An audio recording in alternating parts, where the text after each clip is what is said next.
Avant de te lancer tête baissée dans le deep learning, il est important que tu acquières un minimum de connaissances mathématiques. Bien qu'aujourd'hui tu puisses faire du deep learning sans forcément connaître ces notions, grâce notamment aux bibliothèques qui font tout le travail à ta place, il est toujours bon de savoir ce qu'il se passe en arrière-plan. Pour cela, je vais te donner quelques notions mathématiques de base dont tu auras besoin pour comprendre le fonctionnement du deep learning. Si ces notions sont déjà acquises de ton côté, tu peux passer directement aux vidéos de cours sur le deep learning. Les deux vidéos te donnant les notions mathématiques de base pour le deep learning sont facultatives et s'adressent à tous les néophytes qui souhaitent davantage de connaissances afin de pouvoir mieux aborder la suite. Si jamais plus tard il te manque quelques notions pour la bonne compréhension de mes explications, tu pourras toujours revenir sur cette vidéo. D'ailleurs, la plupart des informations énoncées dans cette vidéo sont tirées du livre Deep Learning, rédigé par les chercheurs Ian Goodfellow, Yoshua Bengio et Aaron Courville. Je te conseille vivement d'y jeter un œil si tu veux rentrer dans les détails mathématiques du deep learning. Ce livre te permet également de découvrir toutes les bases du deep learning en détail. Si tu souhaites devenir un expert, je te le conseille vraiment. Un lien te permettant de l'acquérir est disponible en description. Tu peux aussi accéder gratuitement au contenu sur internet. Il est désormais temps d'entrer dans le vif du sujet car on a du pain sur la planche. Les différents points abordés dans cette vidéo seront les suivants. Dans un premier temps, je vais t'expliquer ce qu'est une fonction, comment elle fonctionne, à quoi elle sert, et surtout te montrer la différence entre une fonction linéaire et une fonction non linéaire. Ensuite, je vais t'expliquer ce que sont les vecteurs, les matrices et les opérations de base associées à ces deux objets mathématiques. Plus tard, je te partagerai une seconde vidéo dans laquelle j'aborderai tout ce qui concerne l'optimisation, les dérivés et le gradient qui sont des notions primordiales pour l'entraînement des réseaux de neurones. Pour ces deux vidéos, n'hésite pas à prendre des notes et surtout à revenir sur certaines notions si elles te semblent compliquées. Si tu as des questions, n'hésite pas à les poser en commentaire, j'y répondrai avec grand plaisir. Bon, prends ta tasse de café, on est parti.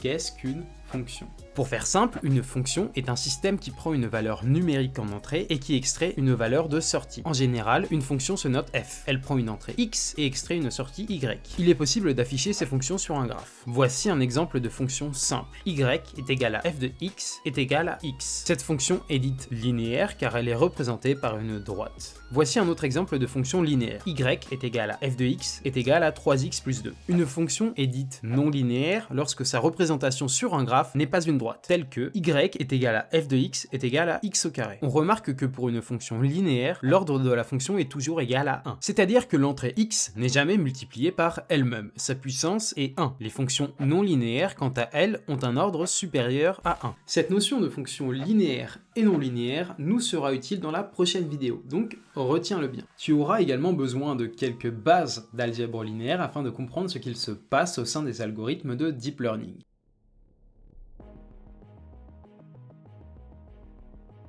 Quand on parle d'algèbre linéaire, on évoque divers objets mathématiques tels que les nombres ou scalaires, les vecteurs ou encore les matrices. Mais que représente chacun de ces éléments, à quoi servent-ils et comment sont-ils utilisés ? Avant de continuer, je te laisse un lien en description vers un livre qui s'intitule Algèbre linéaire de Shin Takahashi. Ce livre est centré sur ces notions d'algèbre linéaire mais d'une manière simplifiée. Il te permet de comprendre les principes que je vais te présenter sous forme d'un manga qui raconte une histoire. Personnellement, je trouve le concept génial et ça permet de bien comprendre les notions mathématiques sans te prendre la tête. Bref, continuons cette vidéo.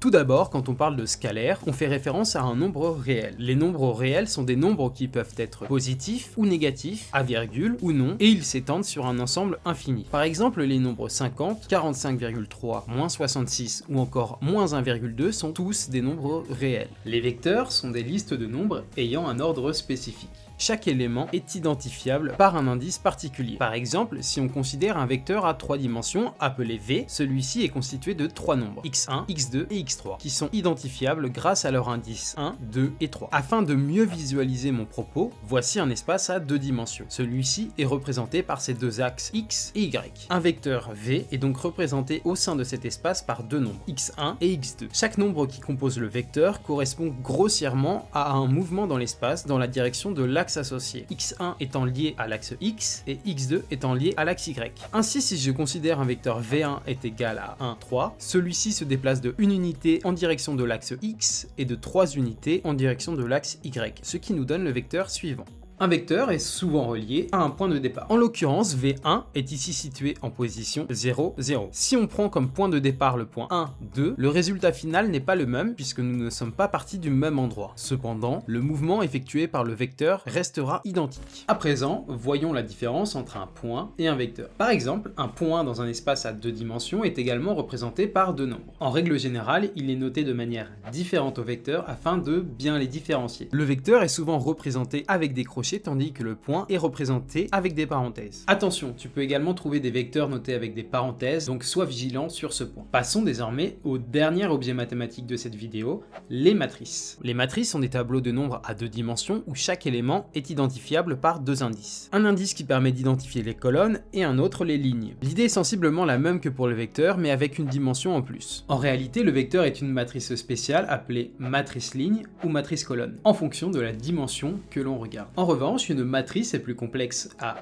visualiser et interpréter qu'un vecteur. Mais je vais essayer de t'expliquer comment elle est utilisée. Tu auras l'occasion de travailler avec des matrices dans mes futures vidéos sur le deep learning. Ça te permettra de les appréhender plus facilement quand on y reviendra. Si l'on considère une matrice A qui possède deux lignes ainsi que deux colonnes, celle-ci se note de cette manière. A est égal à x1,1, x1,2, x2,1 et x2,2. Tu remarqueras que chaque élément de la matrice est identifiable par deux indices. Le premier étant celui correspondant à la ligne et le second celui de la colonne, comme énoncé précédemment. On peut également spécifier la taille d'une matrice directement dans son nom. La matrice A possède deux lignes ainsi que deux colonnes, elle pourrait alors se noter A 2 x 2. Si on considère désormais la matrice B 3 x 2 suivante, celle-ci est composée de 3 lignes et de 2 colonnes. On pourrait la remplir avec des nombres de la manière suivante. Au final, une matrice est un outil mathématique qui permet d'accomplir un tas d'actions, mais aussi de résoudre et de simplifier une multitude de problèmes. Je vais désormais te présenter les opérations mathématiques de base que tu peux réaliser entre les divers objets mathématiques que je viens de te présenter. Je vais te présenter les opérations les plus communes et surtout les plus utiles que nous utiliserons dans de futures vidéos. Les additions, les soustractions ou encore les multiplications. Attention, tu connais ces opérations pour des nombres classiques, mais elles sont ici différentes, notamment pour les matrices. Tout d'abord, l'addition. Tu ne peux ni additionner un scalaire à un vecteur, ni à une matrice. Des vecteurs peuvent s'additionner ensemble s'ils ont la même dimension. Il en est de même pour les matrices. Pour ce type d'addition, il suffit de sommer les éléments de mêmes indices ensemble. Par exemple, pour un vecteur V1 est égal à 1, 4, 2 et un vecteur V2 est égal à -3, 6, 2, le résultat de l'addition V1 plus V2 donne la valeur suivante. 1 plus -3 est égal à -2, 4 plus 6 est égal à 10 et 2 plus 2 est égal à 4. Cette addition de vecteurs peut se visualiser dans l'espace en partant du point à l'origine 0, 0. Un premier déplacement se fait à l'aide du vecteur V1. En partant du point final de V1, on effectue un second déplacement avec V2 et on obtient au final un troisième vecteur V3 qui représente le résultat de l'addition. De la même manière, pour deux matrices A2 x 2 et B2 x 2, l'addition de celles-ci consiste à prendre les éléments situés aux mêmes positions et à les additionner de cette manière. Pour une matrice A qui est égale à 2, 3, 4, 2 et B qui est égale à 1, 9, 6, 4, A plus B donne 2 plus 1, 3, 3 plus 9, 12, 4 plus 6, 10 et 2 plus 4, 6, ce qui nous donne au final une matrice C qui est égale à 3, 12, 10, 6. Pour ce qui est de la soustraction, le principe est le même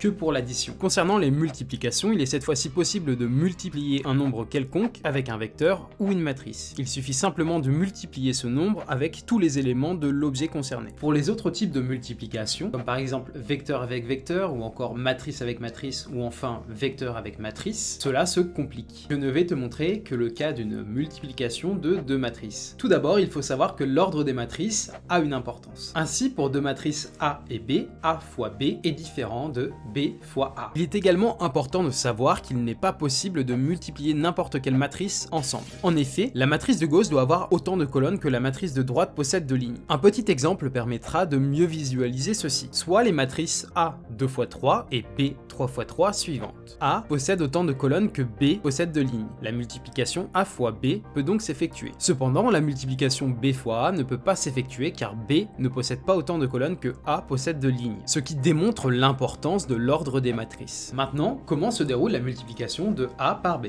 Eh bien, le résultat de A multiplié par B donne une nouvelle matrice qu'on appellera C. Cette dernière possède le même nombre de lignes que A et le même nombre de colonnes que B, soit C 2 x 3. Regardons en détail comment comment se fait la multiplication avec ces matrices. Si l'on prend la matrice A qui est égale à 2, 4, 1, 3, 1, 5 et la matrice B qui est égale à 3, 7, 9, 2, 5, 0 et 1, 3, 2, le résultat de la multiplication va se faire de la manière suivante. On va d'abord mettre la matrice A à gauche et on va aligner la matrice B en haut à droite. Afin d'obtenir la première valeur de C, il va falloir multiplier les valeurs de la première ligne de A avec la première colonne de B. Le résultat de chacune de ces multiplications sera additionné. Voici un exemple pour la première valeur. 2 fois 3 plus 4 fois 2 plus 1 fois 1. Pour la deuxième valeur, qui est située juste à côté, nous réalisons la même opération, mais cette fois-ci avec la première ligne et la deuxième colonne. 2 fois 7 plus 4 fois 5 plus 3 fois 1. Et nous continuons ainsi de suite pour trouver toutes les valeurs de la matrice C. Il est désormais temps de conclure. Je t'ai donné assez d'informations pour cette première vidéo de rappel. Tu as maintenant des notions de base en algèbre linéaire et tu connais le principe derrière une fonction, ainsi que la différence entre une fonction linéaire et non linéaire. La prochaine vidéo sera primordiale pour bien aborder la suite. On parlera de gradient et d'optimisation. Pour cela, je t'invite à t'abonner à ma chaîne afin de ne pas la manquer et je te dis à très vite.